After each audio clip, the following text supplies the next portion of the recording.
Good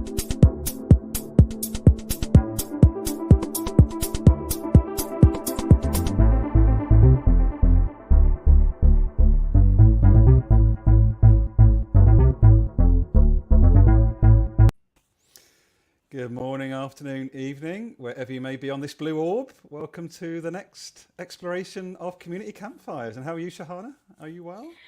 I'm good.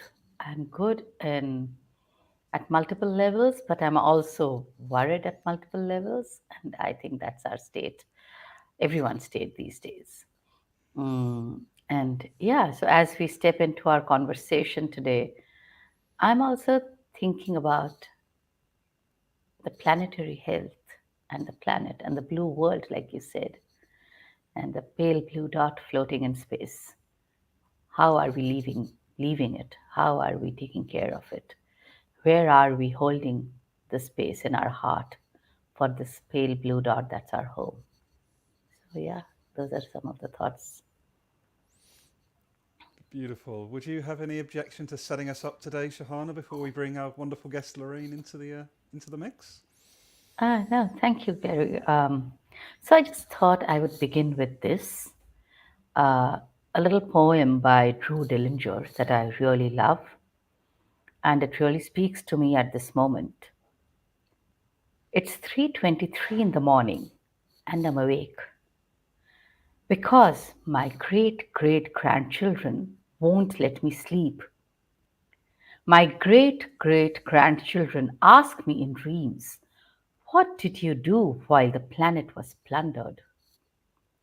What did you do when the earth was unraveling? Surely you did something when the seasons started failing, as the mammals, reptiles, birds were all dying. Did you fill the streets with protest when democracy was stolen? What did you do once you knew? There's more to it, but I'll pause here. Beautiful setup. Thank you, Sahana, for expressing, and welcome to the conversation. B Lorraine Smith, how are you? I'm really well, thank you. On this gray but much cooler Monday morning here in Montreal, Canada, I'm very, very grateful and glad to be here and here. Oh, it's lovely. Well, look, as we get going, we'd really appreciate, the style is very open. We hand off very intuitively. We would love for people just to know a little bit, Lorraine, before we get going about you and, what's sort of firing you up at the moment? What's keeping you energized as we navigate these interesting times? Sure, thanks. Yeah, thanks for the chance to be here and to introduce myself a little. What's firing me up and cooling me down is the opportunity to explore what it looks like when industry is a force for healing. And by industry, I mean every entity that serves our needs and wants. We might call those sectors: energy, food, healthcare, etc. And I really believe that we've made some design errors in the sort of trial and error that is the human experiment, and we have this great opportunity to right those wrongs and improve how we function as a kind of economic industrialized society. So I explore that.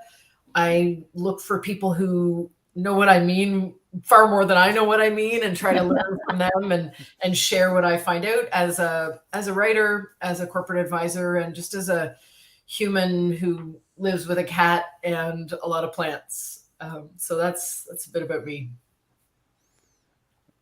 That's lovely. And Shahana, I'd really love, as we Yeah. get going, like this title that we co-created, right? It's a big one, right? Exploring the messiness as we imagine possible futures. I'm just really curious, how does that sit with you? And congratulations again, becoming a grandmother. I'm wondering how that title was Yeah. co-created before that wonderful moment occurred.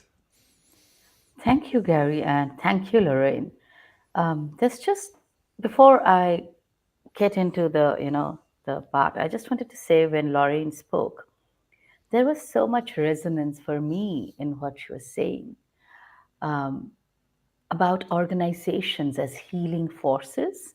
I mean, that's been my forever dream. That's what I've been writing about and speaking about and talking anyone, to anyone who's willing to listen, or even if they're not willing to listen.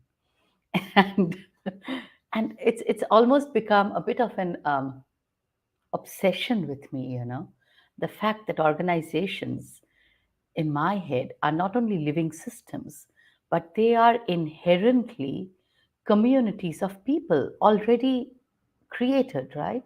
Because an organization, by its very structure, draws certain kinds of people because of its vision or mission or the work or the role or whatever. And hence, creates these pools of people coming together around certain common goals, whether it's a product, whether it's a service, whether it's an Apple iPod, whatever it may be, but they are people coming together to create something larger than themselves. And if that force, that energy of coming together and of cohering around a shared intention can become one of uh, of a healing purpose, healing for all involved, the planet, the people, the organization, the community, the society.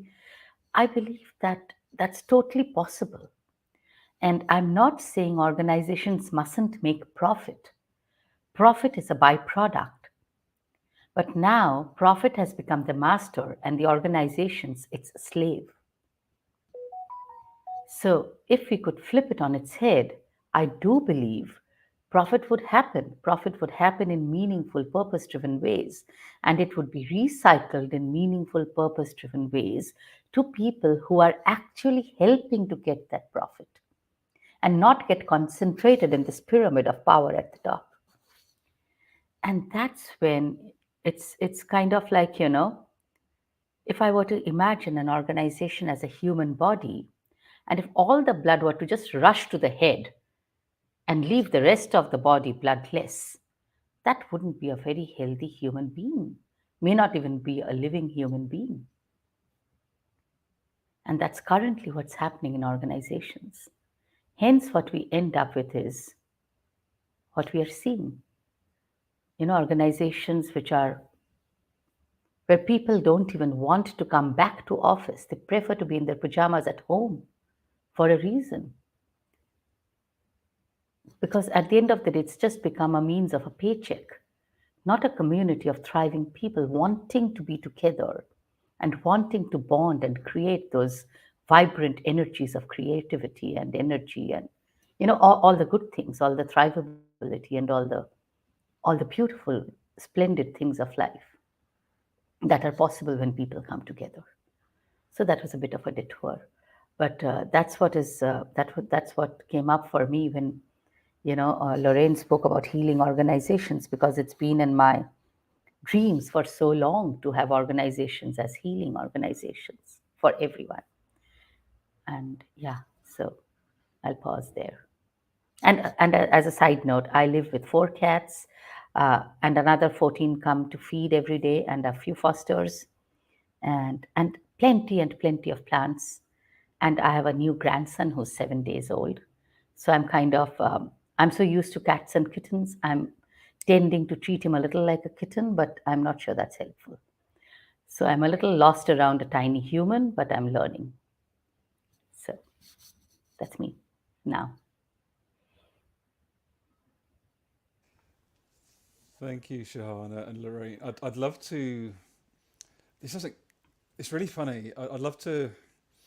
This narrative piece, right? What is it? Like, it's such a visceral. I could see Lorraine's reaction, my reaction. I closed my eyes, like thinking about all the blood rushing to the head. Literally, what happens in our body, in the ecosystem, our decision making, if we're up there all of the time, 24/7.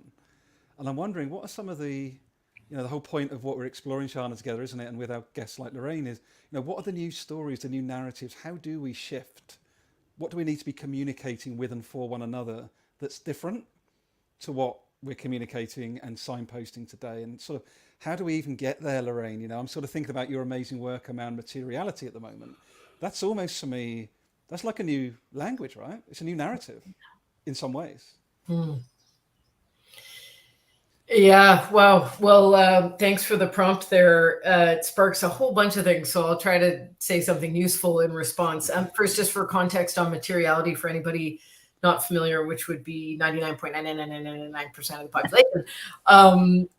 In conventional sustainability consulting terms, which is where I've spent the last, give or take, 20 years working with global companies across different industry sectors, helping them look at their sustainability strategies, reporting, transparency. There's a tool called materiality, which is used to assess issues of greatest importance to the company and help them frame and disclose the most relevant information. I'm skimming some details, but that's the nuts and bolts, is to look at what is material to this organization. And I'll talk about spelling just for a second, because it's relevant here. And the spelling of that word materiality ends IALITY, materiality. However, having done a lot of assessing of materiality with a lot of companies, I realized that it wasn't often, even I was involved, so I'm critiquing myself and my peers in my field here. It often wasn't based in reality. It was based in a sort of a chosen set of information to construct a rationale for continuing to do what isn't really serving us. And I realized I've been trained and frankly paid quite fairly, possibly too fairly, to do this work. And I have a role to call myself on that and find a better way to move forward. So I kind of dreamt up, and I love how you talked about your forever dream, Sahana, because I feel like a lot of what is going on for me right now is just coming from a very sort of intuitive, sometimes literally subconscious space. I'll be napping and I'll wake up with the thing. And one of the things I woke up with sometime in January was the idea of remaking the materiality methodology, which is a received methodology out there. It's not something that I'm making up. You can look it up, and I've got some links on my site. But I remade it, and I respelled it to end with reality, spelled like REAL instead of RIAL, because I believe that companies should look at their role within reality as best we understand it, which is, of course, complex, dynamic, and depending on context. So that was just a little bit preamble of what am I tinkering with and why. And I want to just expand a bit more on the messiness, because what I'm seeing in using this methodology is using publicly available information and the company's disclosures, which I'm quite versed in because I just spent 20 years learning how to develop these disclosures. I am able to sort of play back to the company or anybody who looks. I'm doing this unfunded just because I can, almost like a corporate art project. I'm able to assess their materiality, spelled the way I think it could be spelled, and ask, does this company belong in a future that we want based on how they're currently acting? And of course, there's lots of information I don't know and I'd have to extrapolate. So I talk to other stakeholders from across different perspectives, and I make those conversations public. So if you disagree with where I've landed, you could kind of form your own opinions. Whereas conventional materiality that I've been paid to do is always very confidential, very black box. We don't know who said what. We don't even know who got talked to. It's very confidential. So that leads me to a moment in time now where I'm feeling, so maybe the question I'll try to answer here now is, what is the way forward? And I think that was nested in your prompt here, Gary. Sure. I don't know the way forward, but I do know that I will keep going until I'm dead, and I'm pretty sure that I will die. So those things I do know. I will carry on, and then I will die. And in the meanwhile, I'm holding two constant paradoxes and allowing them to inform what I do next. One is the relationship between surrender and control. A really brilliant friend of mine who's sort of a guide and dear friend, Sarah Kleimenhaga, anybody based in Toronto will recognize her name, as she's a mayoral candidate, but she's also just an all-around wise woman. And she said the other day, the more I try to control things, the less comfortable I feel. And that really resonates deeply, because so much of corporate sustainability up until now has, and same with human health, by the way, Sahana, I love that metaphor. It's about controlling, right? Having the exact right information on the nutrition label, counting calories, measuring our blood pressure. In sustainability, it's, measuring emissions, it's counting the number of diverse employees. And those may be important gestures, but the controlling element squeezes out the possibility of getting it right. Surrender is its polar opposite, and is this like ever elusive challenge to really just give in to what is, what must be, what always will be. So the surrender control paradox sits with me. And then if I had to do a 2x2 matrix, which as a consultant just comes to me naturally, there's the controlling. On the other axis would be the contrast between action and paralysis. Because ironically, the more I might try to control and understand and grasp and map, and the more paralyzed I'm. Wow, man, this thing is, wow, wait, I don't know what to do next. Control creates paralysis. Paralysis demands control. The opposite of paralysis is action. Do something. Move. Literally move. Just go let your body move, or sit and let your mind move, or lie down, or whatever movement, action, process allows the opposite of that paralysis. So I definitely do not know the way forward, but I sense that it is a combination of allowing for surrender, relinquishing control, and taking action in response to paralysis. I don't know if that helps, but that's kind of what I'm sitting with these days.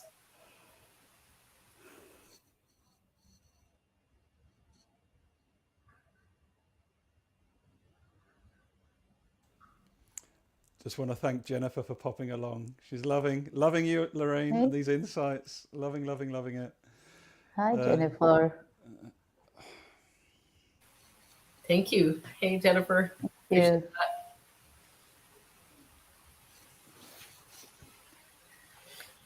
Sahana, somehow for me, Lorraine, there's something about this. I feel like that surrender and action piece, Lorraine, somehow speaks to very much what we're trying to model here with this show, right? Is emergence. Like, how do we allow ourselves to move, even though we have got no idea what's coming next, or who's going to say what, or who's going to chip in? And that, Lorraine, is the complete antithesis, right, of the last 100+ years. And it's, so there's a real letting go, I could imagine, within an organizational setting. How, and I'm putting another seed of a question into this exploration, how do you even create the conditions to invite those with power and influence to even imagine letting go of something, no matter how small and tiny? And I'm just going to throw that into the mix. I'm really sitting in that. I'm in the chemical industry. I'm imagining some of my colleagues, some of my peers, those that have a heavy influence on this ESG footprint right now. Like, how to open question, what are the conditions to invite someone to think about even starting to let go of something somewhere, taking that action to let go? Yeah, I've got a few thoughts on that. And Sahana and Gary, I'd love to hear yours too, because it's definitely a question I sit with. I think the number one thing that comes to mind for me, and this has been growing in the last couple of years, is recognizing that I don't necessarily need to have the answer, because I'm sure, for sure, Gary, I know you've experienced this, and Sahana, we're just meeting, so I'm not sure how many of these walls you've bumped into, but I know from my experience, when I talk about this kind of thing that we're talking about here in a more corporate setting, or potentially with corporate decision makers, the first reaction is often some paraphrasing of, like what, or how would you even do that, or it's just not going to happen. There's these sort of walls that come up that say, thanks, kiddo, but it doesn't really work like that, which can be very demoralizing. And the way early on, the way I responded to that was like, oh, shoot, well, now I really need to figure out an answer to that, because these smart people with power and money are saying, oh yeah, how do we do that? So as the consultant and the dreamer, I should be like this. And now I realize, no, that's neither viable nor desirable. What I can do, and what I am doing, is seeking out examples of those who've been doing this forever, who already understand, who already walk alongside, who have been empowered, enabled, taught, formed by a worldview that knows we're all connected and have these interdependencies, that knows that, nature never has waste, unemployment, all these goofy things that humans have gone and cooked up. And although I'm minded that way, and I've kind of bumbled into this mindset of my own kind of ignorant meanderings, I am not trained this way, nor do I really have the fundamental qualifications to lead. But I can lead people to those who can lead. And I can learn from those who are leading and strengthen my own practice in whatever way that looks like, whether it's just affirming my belief that, yes, as you said, Sahana, this is possible. I mean, this is how nature has designed things, and or hand pieces of the puzzle to people who are ready to deploy them, even as I kind of try to figure out the puzzle on my own. So that's how I've been trying to train myself and work with others as I go. But I'm really keen to pick up new pieces of the puzzle. So I'd love to hear what you guys are seeing and doing on this. Wow. I just so love what you're saying, Lorraine. It's almost like,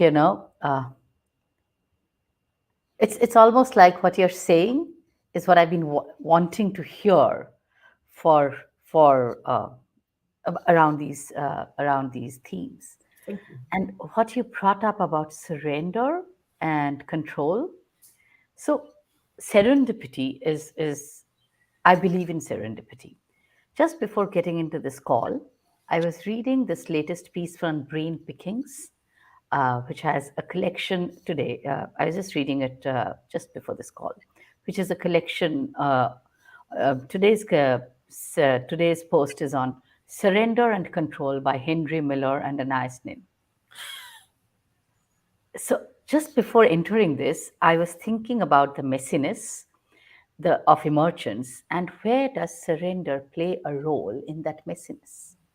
And I was reflecting on what Henry Miller, of course, beautifully writes about surrender, that only when people reach the rock bottom of their emotion, only then do they even feel that they can surrender. Till then, they're grasping, controlling, trying to measure and map, like you said, trying to constantly control, and hence driving themselves deeper into despair.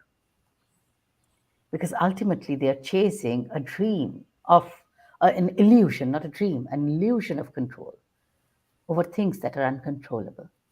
So, and then he of course goes on to write much beautifully about this whole thing. It's an exchange of letters on surrender and control.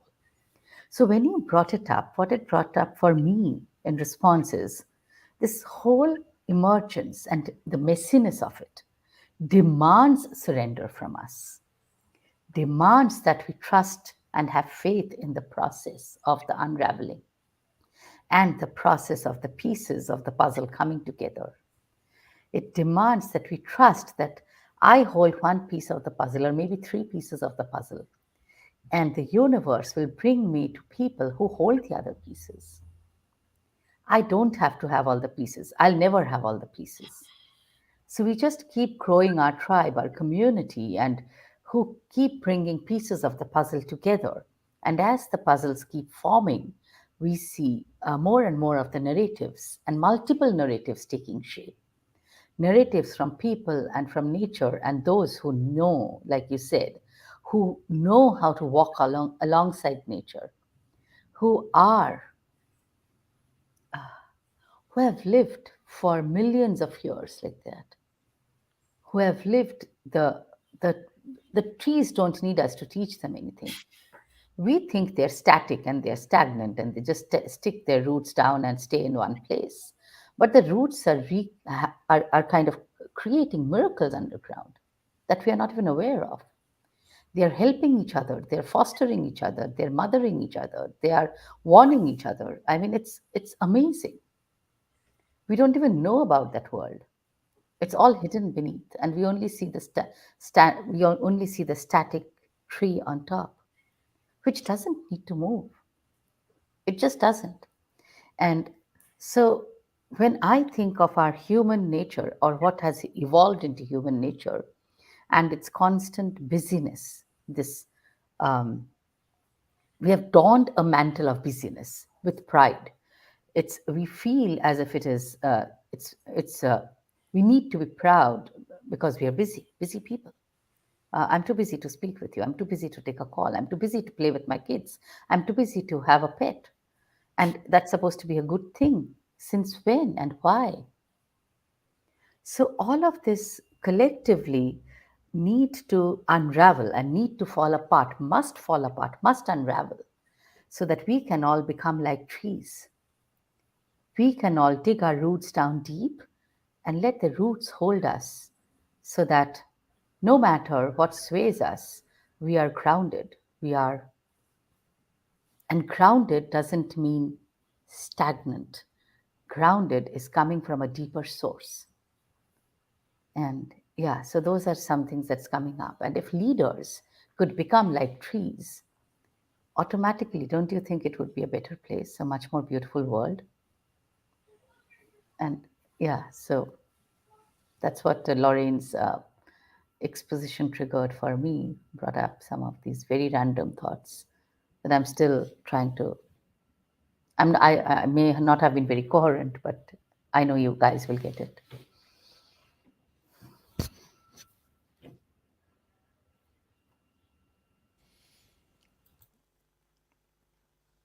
I'd just love to invite and just share. We like to try and make it a little bit interactive as we go, where we do have kind humans joining us.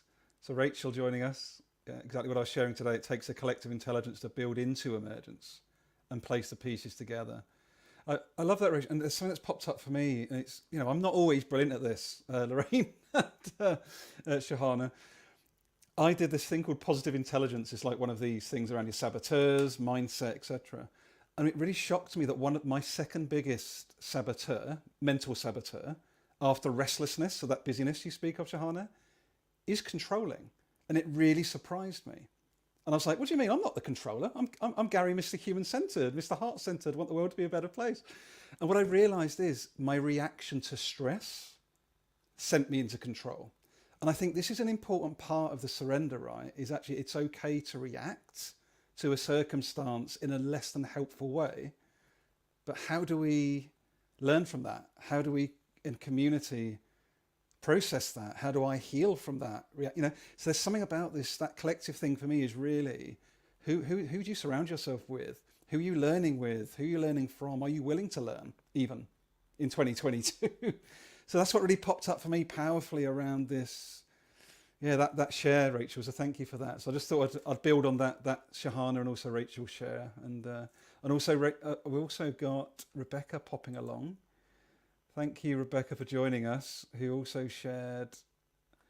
I really need to hear you today. I love the idea of holding pieces of the puzzle and trusting. So yeah, we'll just let it go back into the space wherever it needs to go. Thank you, everyone, for joining us. Can I just build on something you're putting out there, Gary, that's coming up for me? Please. And thank you to those who are commenting. It's really neat to feel the resonance across the globe.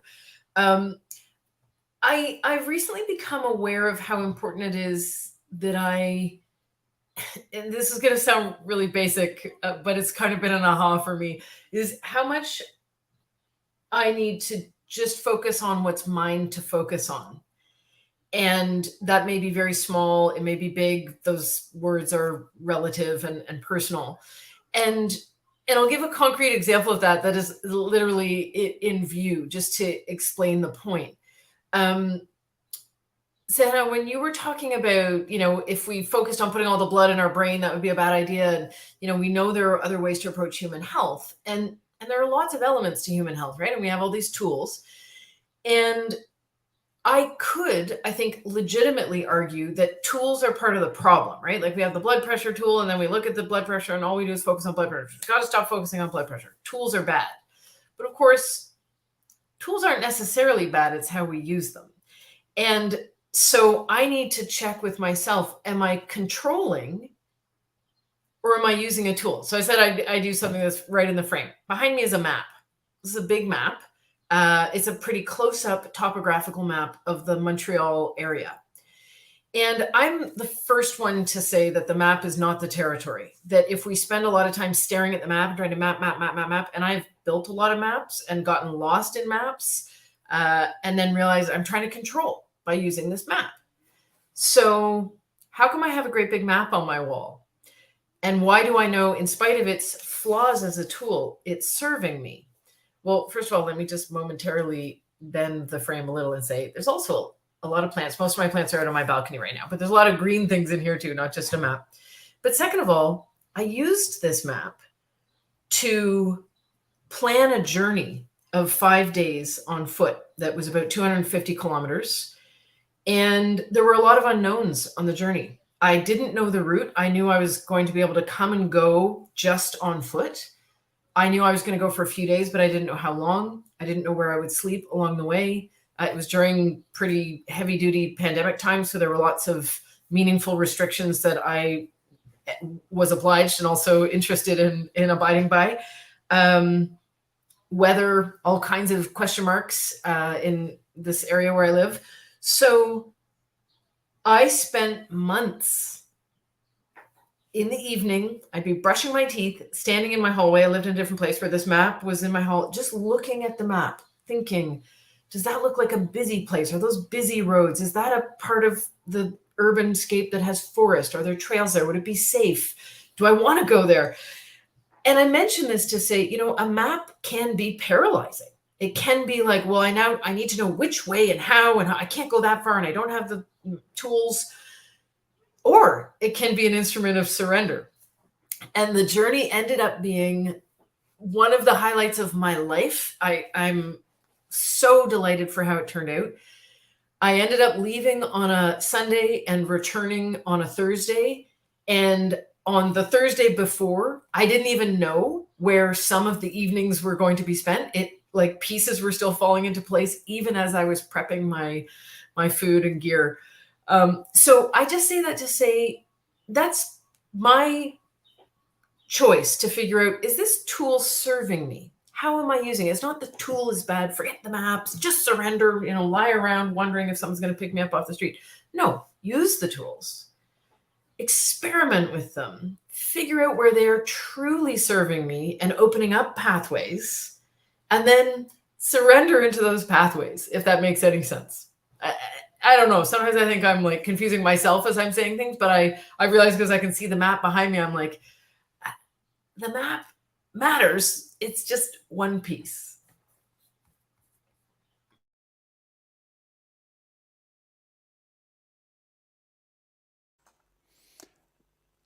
Lorraine, you've taken me really interesting. One of my curiosities right now is this, whether it's a highly technical tool like technology, or whether it's a low-tech tool like a point going left or right on the road, is there's something about, as you say, this word's come up, trust, multiple times already in this exploration, interestingly, for me.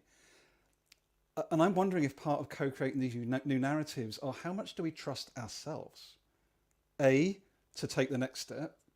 B, that your self-worth isn't wrapped up on making a mistake. There's so much, I think, still wrapped up between our ears that we've barely explored. And I'm just wondering what opportunity exists there. That tool. Yeah, I'm sorry, bit of a random comment, but I just really felt your expression.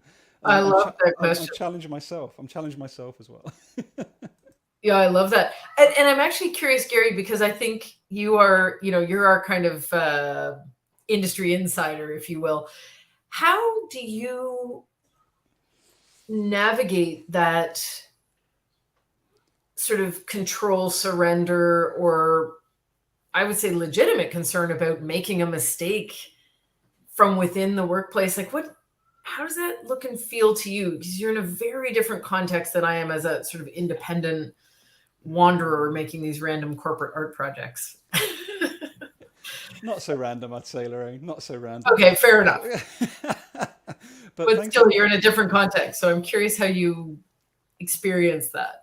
Yeah, I think to bring this to life, and thanks for the question, there's a really, and I'll keep it succinct, one of my biggest learnings the last 6 months, i.e. year to date, 2022, this time around the sun, I did not realize how many human beings were aware of exactly where we are at this point of civilizational evolution.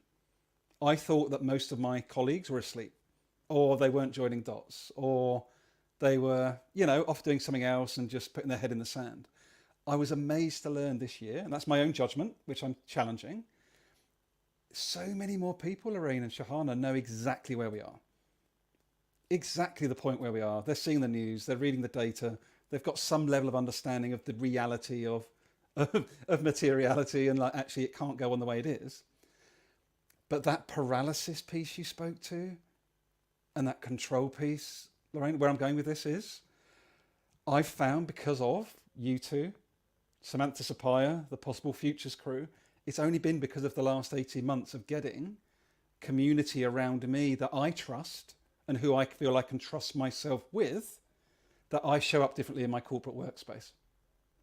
If I was relying solely on my internal network within a corporate space, I would have been spat out by now or have collapsed in burnout. 100%.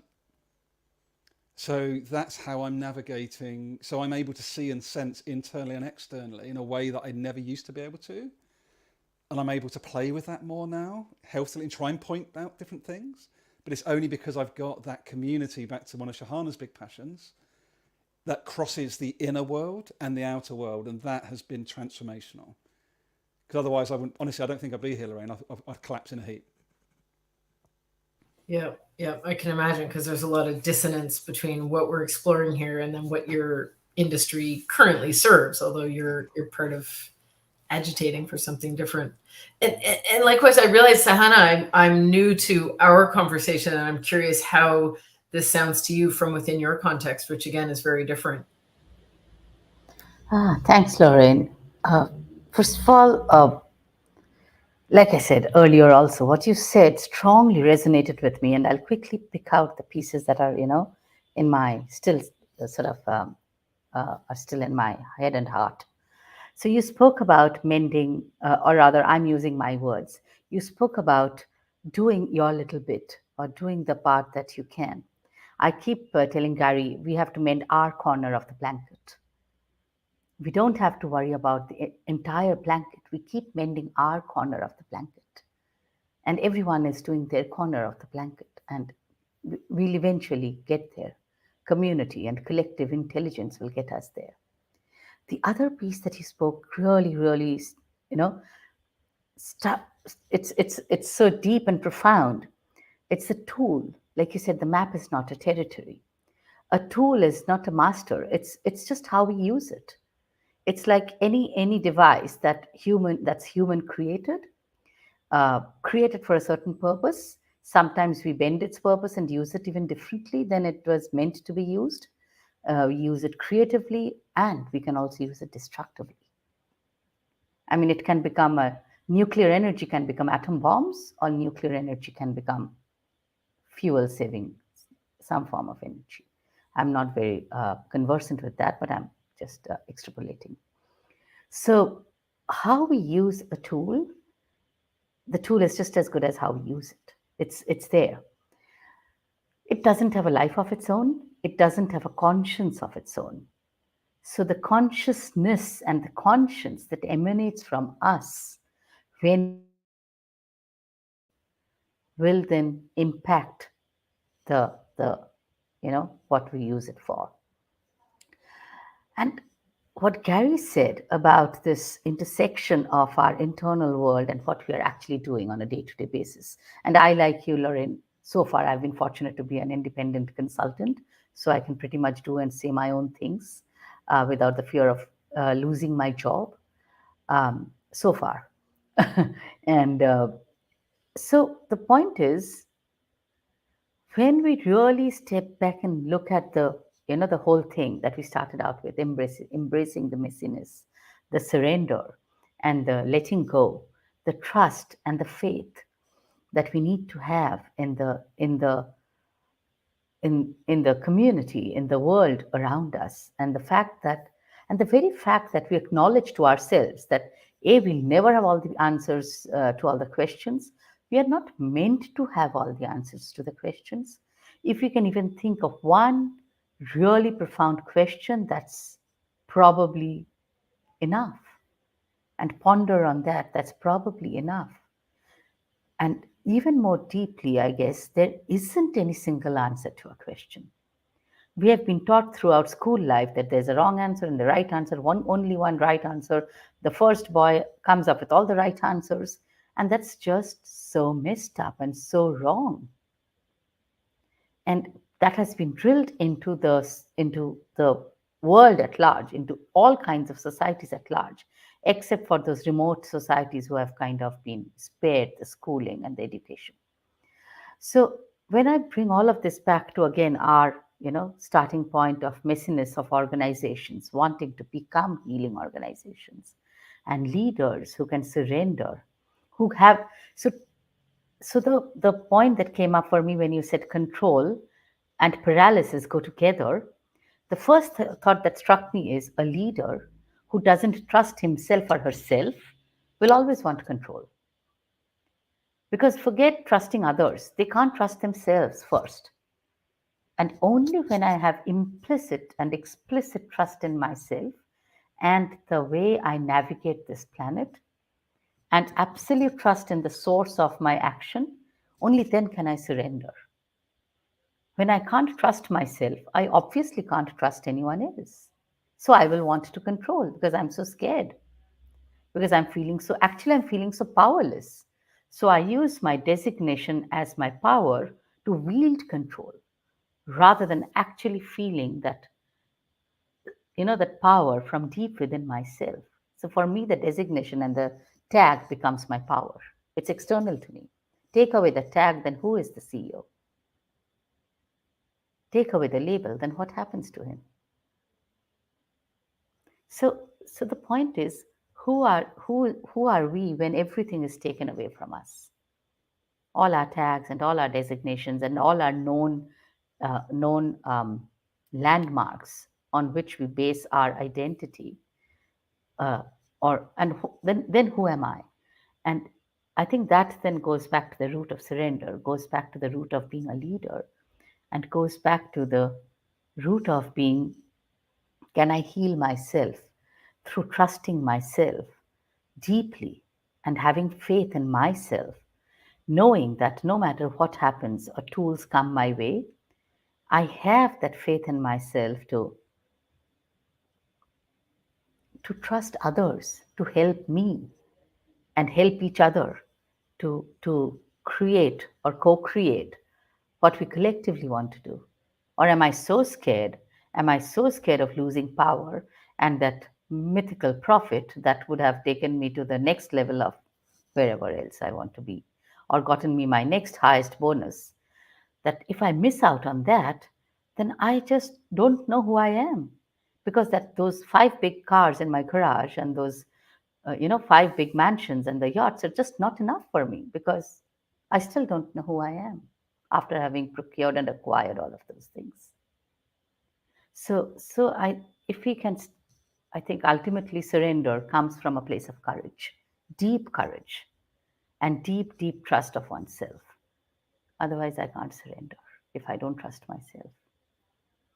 So what you said, Lorraine, really, really spoke to me about, leadership paradigms and trust. Yeah, and stop. Oh, there's so much there. Can I just pile on a tiny bit? You're reminding me. So, Gary, when you were saying something like when you feel that stress, your default is to control. Mm-hmm. Not that you're asking me to let you off the hook, but I want to. I'm going to let you off the hook anyway, as something I've learned through my 50 years that I'm trying to apply in a new context. So language, we've often noted, and Gary, you and I have had conversations about this. I see it happening around us. It's not just us, that language can be very restrictive and problematic, and you cross cultures, etc. So noting that and then setting that aside, I would also notice that language is a learnable tool. And, I was born into an Anglophone family and taught English as a first language. And I've been very fortunate through my life experience, a little bit of a kind of meandering education, that I've had the opportunity to learn several other languages. And a couple of them I'm quite fluent in, particularly Portuguese from living in Brazil, and French from living in a bilingual country and then having some very immersive Francophone experiences. So I'm going to borrow learning a language to make this other point, noting that language has its problems, but just the learning skill. I was born in Canada, and for the first many years of my schooling, until I was 15, 16 years old, we had French every day in school. So I was learning French, but I was incapable of speaking French beyond, reciting the numbers, colors, maybe a few very pat phrases, hi, how are you type thing. And then I lived in Brazil on exchange for a year, and I was immersed in Portuguese, and I learned Portuguese through immersion. And then I returned to Canada and continuing studying French. And suddenly I got French. I got French so well that I took the Ontario French contest. We do this French contest every year. And I won first place. And so high was my score that they thought I cheated and that I'm actually Francophone, which I'm not. And I don't think my French is that good anymore because I don't practice. My point is, there's a difference between learning and learning. I was learning French all those years. I was being taught French. I had exposure to French. I could tell you what learning French is, and I could tell you some stuff that would sound like I'm learning French. But I didn't really get it inside of me within a capacity that enabled me to truly express myself and hear and understand others without more of an immersive experience. People with knowledge in pedagogy will be able to say a lot more than what I'm describing as a layperson. But I'll say that it comes down to immersion, to training, to practice, to acceptance from others, to modeling and teaching from others. And so now back to control as a stress relieving mechanism. Gary, you and I think, and many others that I've worked with and grown up with, we were trained that way. That is our first language. We were born into an environment that said, here's how you get shit done. You figure it out, you analyze it, you do it step by step, and you don't make mistakes. And when you do, you're kind of in trouble, and then you don't make that mistake again. And the more you get that right, the further you go. That is our first language. And when we try to speak another language, another way of being or knowing, we have an accent. We make grammatical errors. We insert a word from the other language. And some of us get more fluent in it. We can even write poetry. We can appreciate humor in this other space. And some, for whatever reason, because we don't want to learn, because we're scared, because we don't trust ourselves, because of all the stresses of everyday life and beyond, we will stay in a rigid kind of grammatical rote learning. I'm supposed to be nice to people who don't look like me. I'm supposed to pay women as much as men, whatever. Insert new language here. And by language, I mean kind of way. And others will go, oh, yeah, of course women should be paid the same as men for the same work. And of course, there's a whole universe that I don't know and understand, that when it appears before me, I welcome it. That's the poetry. That's the ability to experience the syntax. And that takes exposure, repeated practice, immersion, trust, and reward. And so you and I, Gary, we have this puzzle, and Sahana, I don't know if this resonates for you. We have this puzzle of learning to reward ourselves for not controlling, which is still, I got a long way to go there. Control is a comfort mechanism. And I will probably always have that accent in my experience, but I'm learning to be far more comfortable in this other language and to really love the syntax and poetry that comes at me from those who are fluent native beers, if you will, or native speakers. Just throw that out there to let you off the hook, Gary. We're doing fine.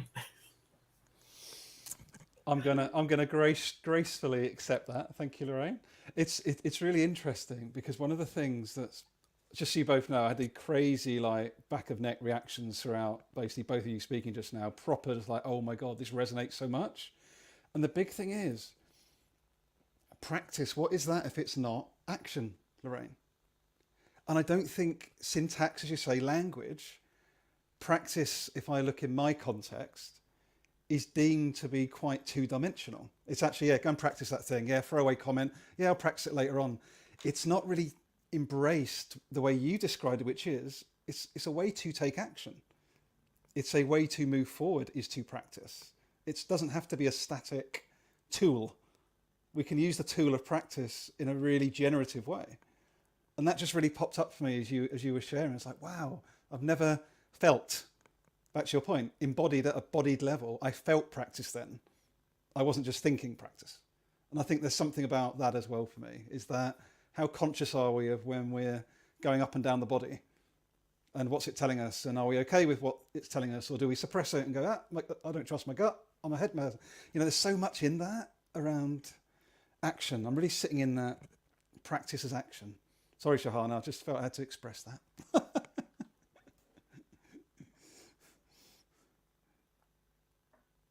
I totally agree with what you're saying, Gary, and with what Lorraine said. It's so resonant because, like you said, practice is action.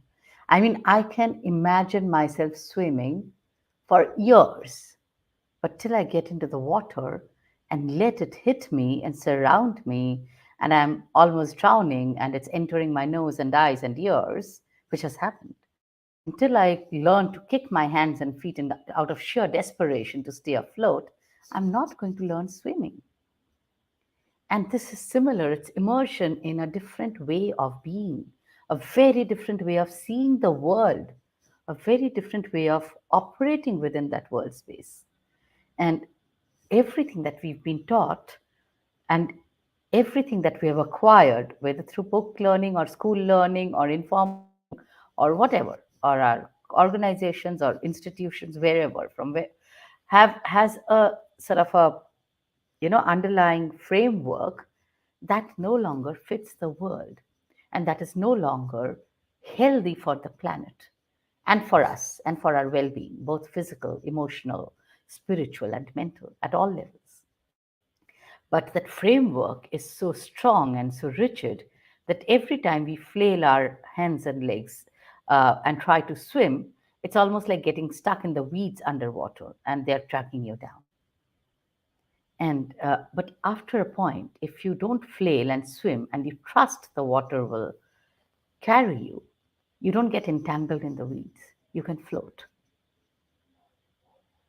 So I guess trusting that we will collectively co-create a different world, even if you and I don't live to see it. But at least we are part of the narratives of that new planet that is wanting to emerge through our collective action, through our conscious actions, through our awareness-based actions. So we become those, like weavers. We may not see the end product, and there is never going to be an end. What is today's dream will become tomorrow's present, and then a new dreams will emerge. But at least we are, like Drew Dillinger said, when I knew, what did I do? When I become aware, what actions did I take? When we had these opportunities to collectively dream and reimagine together, then what did we collectively dream and reimagine? And what actions did we take? What actions did we take? What practices did we perform out of that? And yeah, that's what Lorraine and you said brought up for me. Thank you.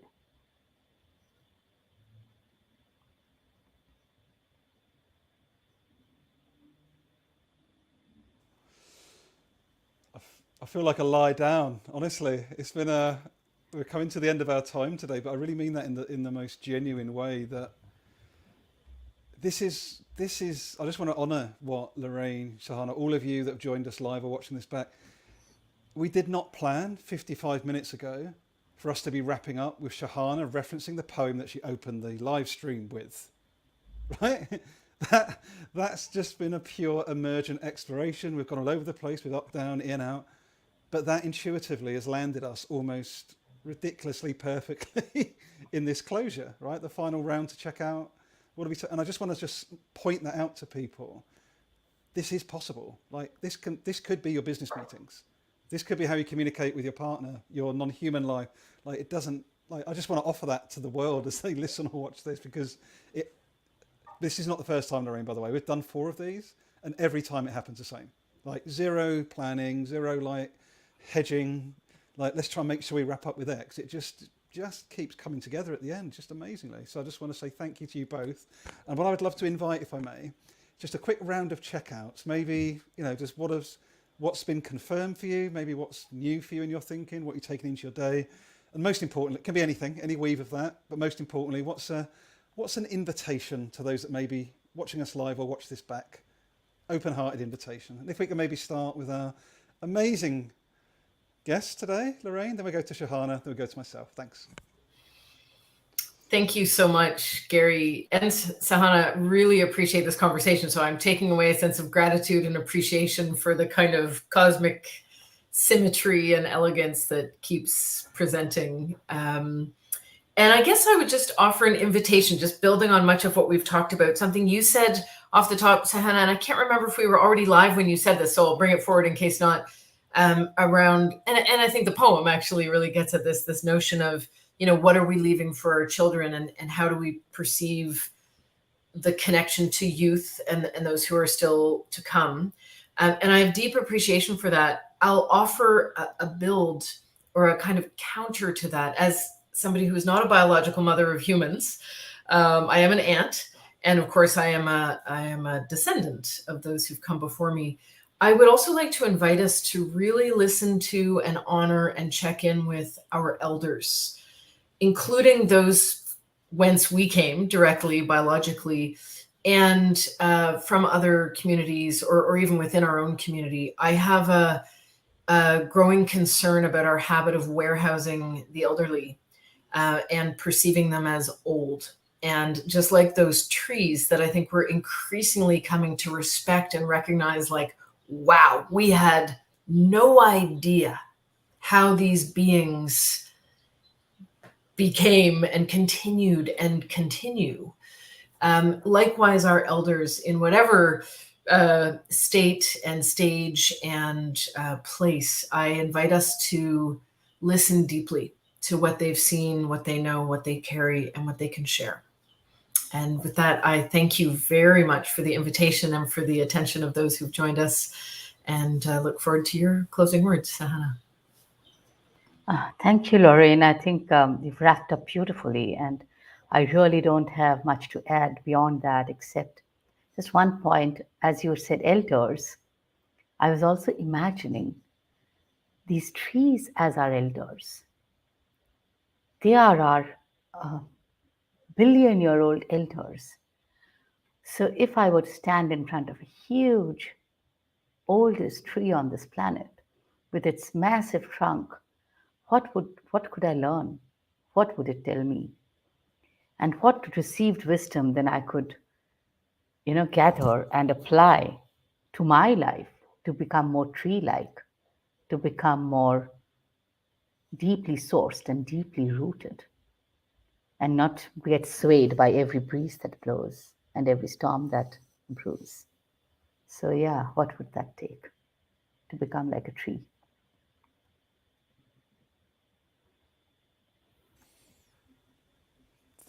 Thank you, Sahana. Thank you, Lorraine. I've just see a whole new hashtag. It's probably out there. Hashtag Be More Tree has started as of today. I can see that doing the rounds. But I love it. I think my invitation for anyone is really around this, in the context of embracing messiness, is have a look in the mirror today, directly look in the mirror and just ask yourself, which elements of my humanity am I most uncomfortable with? It might be listening, it might be vulnerability. And how can you go and take action, practice, to allow yourself to sit in that discomfort a little bit more, in case it helps you connect, it helps you reimagine, helps you be a more full version of you. Not there's anything wrong, but how can we become fuller versions of ourselves by embracing the bits that we're less comfortable with? And I'm challenging myself with that as well. So, thank you, Lorraine. Thank you, Sahana. Thank you, everyone, for joining us. We'll be back at some point. Who knows when? but we'll be back at some point. Take care, everyone. Thank you. Thank you, Lorraine and Gary.